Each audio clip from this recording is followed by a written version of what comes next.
मी लहान असताना माझ्या वडिलांकडे पायलटच्या पेनसाठी हट्ट करायचो. मला वाटायचं की पायलटच्याच पेनने अक्षर छान येतं. तेव्हा मला आबा एक गोष्ट सांगायचे की माणसाने साधनांसाठी कधी अडलं नाही पाहिजे. सुंदर अक्षर हे सरावामुळे येतं, त्या गोष्टीची साधना केल्यावर येतं. त्याला पेन पायलटचाच असावा असं काही गरजेचं नाही.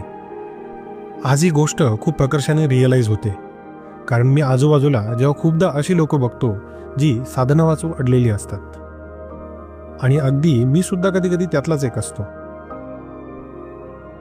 माझ्याकडे लॅपटॉप नसेल तर मी अभ्यास कसा करेल? माझ्याकडे आयफोन असेल तरच मी चांगली फोटोग्राफी करू शकेल.